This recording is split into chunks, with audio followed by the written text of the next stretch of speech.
Shelley here. Welcome to my channel and thank you for joining me today. Here is another video for the How I Colour Autumn series, and I will be showing you my process of colouring autumn leaves. A lot of autumn themed pages will have certain elements on them that will make them look, well, autumnal, and these will be elements such as pumpkins or acorns or mushrooms, or it'll be a scene that looks autumnal, such as like a harvest scene or a Halloween scene, you know. So a lot of elements will be very specific, and you will know that that page needs to be an autumn page. When it comes to leaves, yes, a lot of leaves may be autumnal shaped, such as maple leaves. Like when you look at them, they may straight away call autumn. However, certain pages which don't have anything specific on them that indicate that it's an autumn page can still be made autumnal. So say, for example, a certain page, you know, just has a lot of trees on them or a lot of leaves on them. You can turn those pages into an autumnal page just by making sure that you colour the leaves in a way that is autumnal.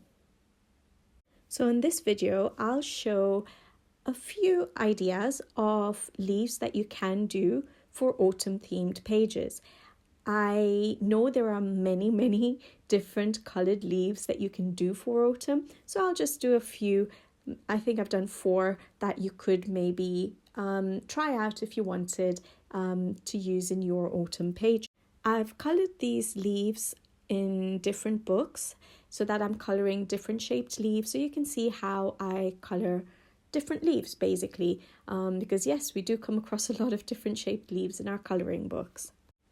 I've already done a how I colour video on leaves, so if you check out my how I colour playlist, you will find a video on how I colour leaves, and that video will be mainly for green leaves. But when you color green leaves, you can always add touches of different colors to them. So you could add yellows or browns or pinks, and so you could always check out that video if you wanted, just to see a leaf that I use a lot of green in.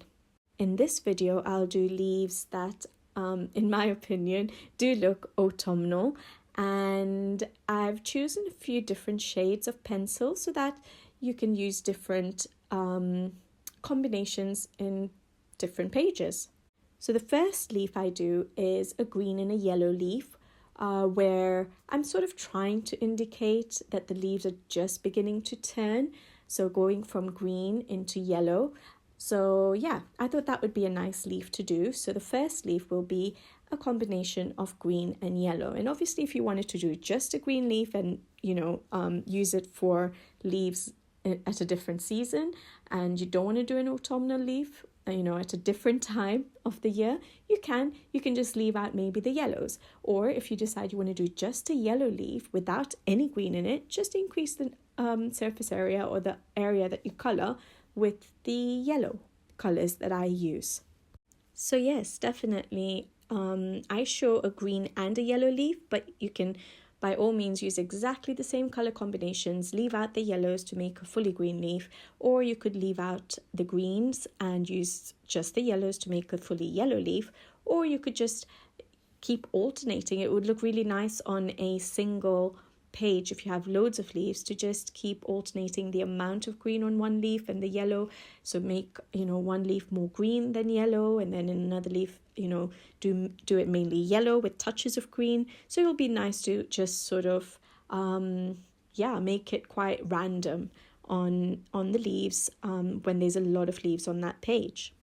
My next leaf, I sort of decided to combine 2 leaves, so leaf style 2 and 3, and I decided to do more of a bright orangey yellow leaf. So as the leaves are starting to become more orange on the trees as the autumn kicks in, and I love that color combination. Even just in nature, just going for walks and seeing the yellow orange trees, I just love that about autumn. So yeah, I thought I'd try and do a bright orangey yellow leaf. So style 2 will be just the bright orangey yellow leaves.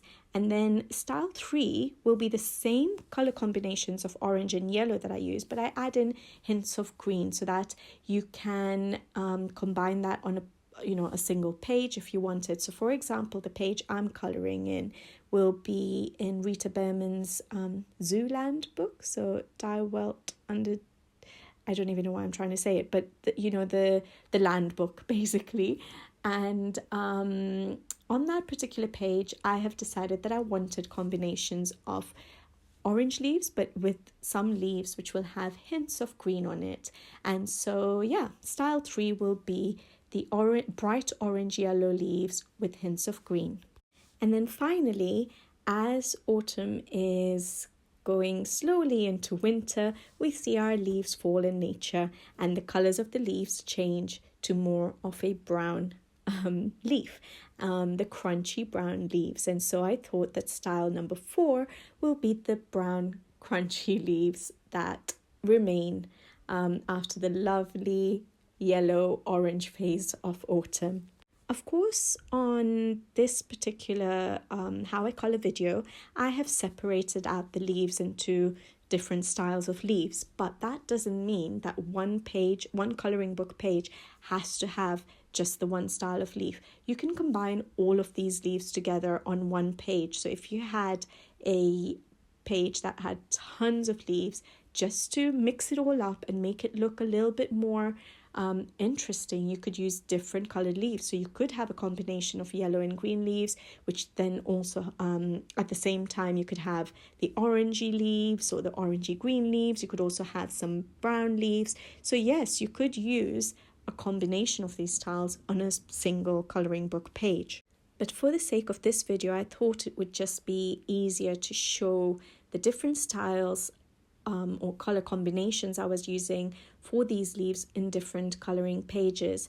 One, because of the shapes of the leaves, there are different leaves, so that you get an idea of how I might color different leaves, and also to help me out as well, because I hadn't planned out these pages completely, and if I sat down to plan every single page, or think about the rest of the page, not plan it necessarily, but think about what I'm going to do for the rest of the page, it would take me a long time to record this video. So I just decided to, on the leaf color that I wanted to do, and I just went with that for each particular page, because if I combine them all in one page without having thought about what I want to do with the rest of the page, it may make it a little bit more challenging for me to color that particular page.